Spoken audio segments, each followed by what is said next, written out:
How you play games is how you do everything, and I mean that 100%. Basically, I can easily tell if someone has problems in their life by how they approach a competitive game. Whether it's Valorant, CS, League of Legends, or even a casual game that has nothing to do with competition. And I know these things because I had a lot of time to look at myself back when I was playing competitive games for 12 hours a day. This was 8 or 9 years ago, back when I was grinding to hit Global Elite in CSGO for the first time. And even 4 years ago when I was pushing to hit Radiant for the first time in Valorant.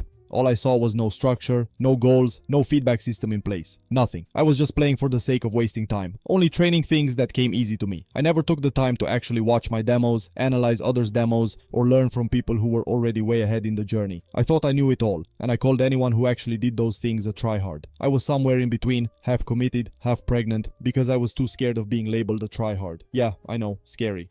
You see, a lot of people play games wanting to get good or even just to chill, but they only focus on what comes easy to them. They train aspects of the game that are fun and give instant feedback or results. That's why aim trainers are so addicting these days. You don't actually improve your aim that much by grinding for 10 hours a day, but you do get instant feedback, and you can see your progress visually from score to score until you hit that top number. That was the case for me with Deathmatch. I played Deathmatch for hours every day, telling myself it was to improve, when in reality I just did it because I was already good at it. I was too lazy to do the 20% of things that bring 80% of the results. It's much easier and more fun to stick with what's instantly rewarding. And guess what? That's the same case in real life. When I compared myself to one of the top players in CS from my country a while ago, the differences became obvious. They progressed much faster and eventually got to one of the top teams in the world. Why? They had a process, a system of doing the boring, unglamorous things that 99% of people avoid because they're hard or dull. On top of that, they were also a top student in school. Meanwhile, my friends and I had no structure, sucked at school, and it showed.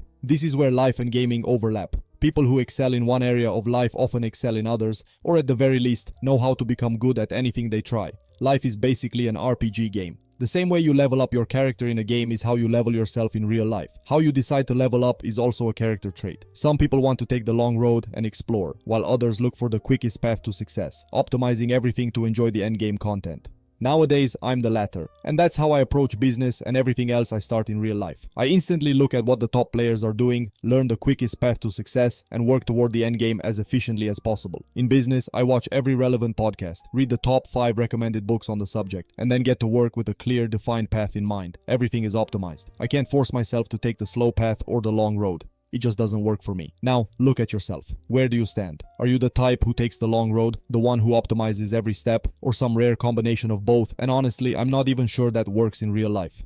Do you approach games the same way you approach real life? And now, would you change how you live your life based on how you play games? Let me know. For more intriguing ideas and insights, watch these next videos and don't forget to subscribe. Arrivederci.